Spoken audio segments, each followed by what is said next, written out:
In the far northern wilderness, where the wind never rests and the snow covers the land for most of the year, there is a place the tribes call the White Silence. An endless frozen forest where blizzards can last for days and the sky disappears behind walls of snow. Few travelers cross this land.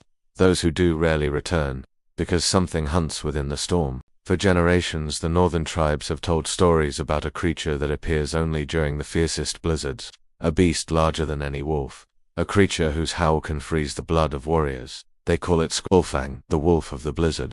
According to the oldest sagas, Skollfang was born during the first winter of the world, a spirit of frost and hunger, a creature created when the northern winds first began to blow across the mountains. The gods themselves once tried to hunt the beast, but Skollfang could vanish into the storm itself.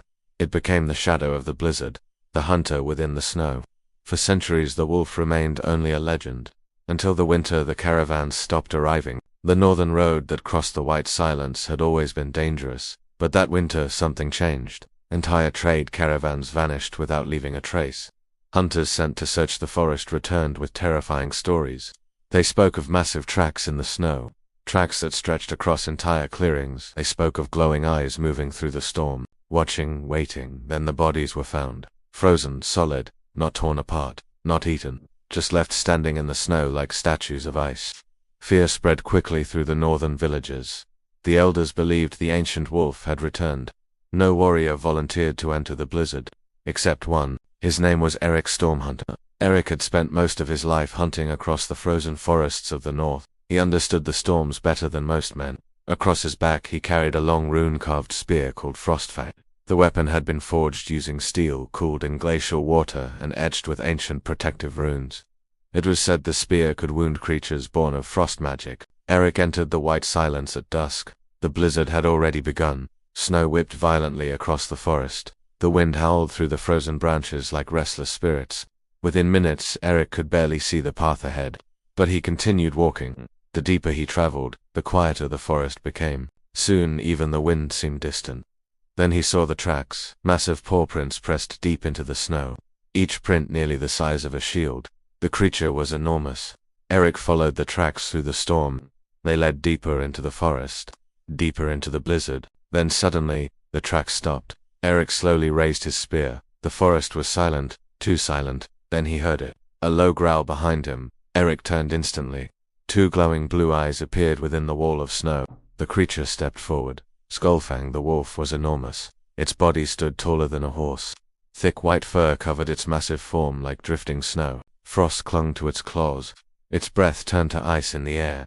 The wolf spoke. Its voice was low and ancient. "You enter my storm, hunter." Erik tightened his grip on Frostfang. "You hunt the living." The wolf tilted its head. "The storm hunts all things." Without warning, the creature vanished. The blizzard swallowed it instantly. Erik barely had time to react. A massive shape burst from the snow behind him. Claws slammed into the ground where he had stood moments before. The impact shattered the frozen earth. Erik rolled aside and thrust his spear forward. The blade cut across the wolf's shoulder. A burst of frost exploded from the wound. Skollfang roared. The sound echoed through the storm like thunder, but the wolf was far from defeated. The creature circled Erik through the blizzard, appearing, disappearing, moving faster than the storm itself. Erik realized something terrifying. The wolf was part of the blizzard. As long as the storm raged, the creature would remain unstoppable. Erik looked toward the sky. The storm cloud spun violently above the forest, but there was one place where the wind weakened, a small frozen lake in the center of the forest, an open clearing where the storm lost some of its strength. Erik ran. The wolf followed instantly. Claws thundered through the snow behind him. Erik reached the frozen lake and turned. For the first time the storm weakened around them. The wolf emerged from the blizzard, its massive body fully visible beneath the pale moonlight. Erik raised Frostfang. The wolf lunged. The impact knocked Erik onto the frozen lake. The ice cracked beneath them. Claws slashed toward his chest. Erik rolled aside and drove his spear upward. Frostfang pierced deep into the wolf's side. The creature howled in fury. The ice beneath them shattered. Both warrior and beast plunged into the freezing water. Erik forced himself upward through the broken ice. Skollfang followed.